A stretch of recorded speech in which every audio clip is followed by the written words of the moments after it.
વાઘોડિયામાં નવનિર્મિત બીએપીએસ સ્વામિનારાયણ સંસ્થા દ્વારા પ્રતિષ્ઠા મહોત્સવ ઉજવાયો. વાઘોડિયા નવનિર્મિત બીએપીએસ સ્વામિનારાયણ સંસ્થા દ્વારા પ્રતિષ્ઠા મહોત્સવ ઉજવવામાં આવ્યો, જેમાં બીએપીએસ સ્વામિનારાયણ સંસ્થાના જ્ઞાનવત્સલ સ્વામી સાથે સંતો મહંતો પ્રતિષ્ઠા મહોત્સવની અંદર હાજર રહ્યા. વાઘોડિયાની ધરતી પર સંતોના દિવ્ય ચરણ પડતા વાઘોડિયાની ધરતી પાવન થઈ ગઈ હતી. બીએપીએસ સ્વામિનારાયણની અંદર રાધાકૃષ્ણ, રામ, લક્ષ્મણ, જાનકી, હનુમાનજી, ગણપતિ દાદાની મૂર્તિ મંદિરની અંદર સુશોભિત કરવામાં આવી હતી. વૈદિક મંત્રોચ્ચાર સાથે 3 પ્રતિષ્ઠા કર્યા બાદ મહાન અન્નકોટ પ્રસાદીમાં ધરાવવામાં આવ્યો હતો. આરતી બાદ હરિભક્તો માટે મંદિરના દ્વાર દર્શનાર્થે ખુલ્લા મૂકવામાં આવ્યા હતા. મૂર્તિ પ્રતિષ્ઠાની અંદર હરિભક્તોએ તન મન ધનથી સેવા આપી. રિપોર્ટર હરેશ મિસ્ત્રી, YNN ન્યૂઝ, વાઘોડિયા.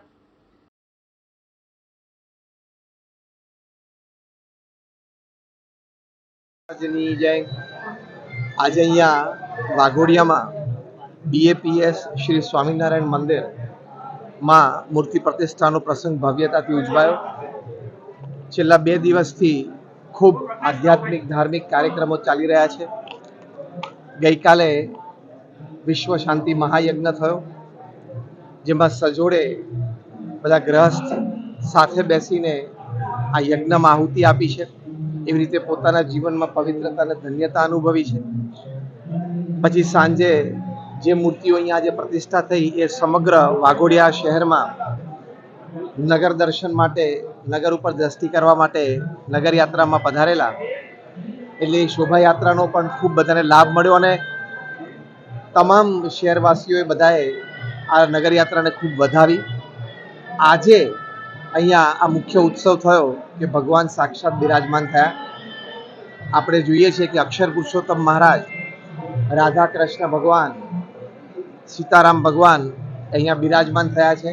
ખૂબ ભવ્ય સુંદર મંદિર થયું છે. આપણા સત્શાસ્ત્રોમાં એવી વાત છે કે જે શહેરમાં કે ગામમાં મંદિર થાય એ શહેર અને ગામની આયુષ્ય 10,000 વર્ષ વધી જાય. તો આવું વાઘોડિયાની આ ભૂમિ પવિત્ર કહેવાય. વાઘોડિયા વાસીઓ, તમામ જે નગરજનો છે એ બધા પણ ખૂબ પુણ્યશાળી આત્માઓ હોય તો જ એમને પોતાના નગરમાં આવું એક ભવ્ય મંદિર મળે. તો આવી રીતે અહીંયા આ સુંદર મૂર્તિ પ્રતિષ્ઠા થઈ અને એમાં પણ બધા યજમાનોએ ખૂબ લાભ લીધો છે અને લાભ લઈને અને બધાએ પોતાની જાતને પવિત્રતા અને ધન્યતા અનુભવી છે. સાક્ષાત બેઠા એટલે દરેકને કૃપા દ્રષ્ટિથી એમના જીવનમાં સુખ શાંતિ રહે છે એવું પ્રમુખ સ્વામી મહારાજ કાયમ કહેતા. કારણ કે પ્રમુખ સ્વામી મહારાજે 1300થી પણ વધારે મંદિરોની પ્રતિષ્ઠા કરી છે. એટલે કાયમ કહેતા કે ભગવાન બેઠા એટલે ગામમાં સુખ શાંતિ આનંદ વધે. અને સાથે સાથે પરમ પૂજ્ય મહંત સ્વામી મહારાજ, એમના આશીર્વાદ પણ ખૂબ છે.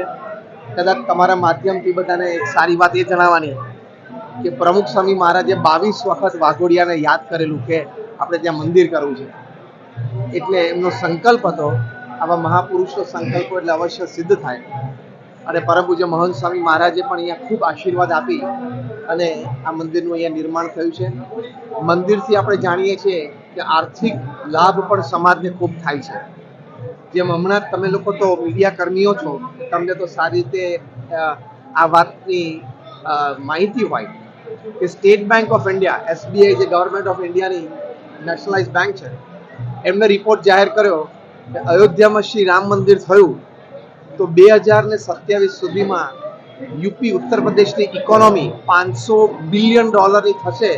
એની પાછળનું મુખ્ય કારણ રહેશે રિલિજિયસ ટુરિઝમ. એટલે કે અયોધ્યા, વારાણસી, એટલે કાશી, બાકે બિહારી બધે દર્શન કરવા બધા જશે એટલે ઇકોનોમી પણ વધે છે. એટલે એ રીતે દરેક રીતે સમાજને લાભ છે, નવી પેઢીને સંસ્કાર પ્રાપ્ત થાય છે. તો આપ સૌના માધ્યમથી આપ સૌની પણ બહુ મોટી સેવા છે. કારણ કે આવો એક સુંદર પ્રસંગ તમે હજારોને લાખો સુધી પહોંચાડો છો.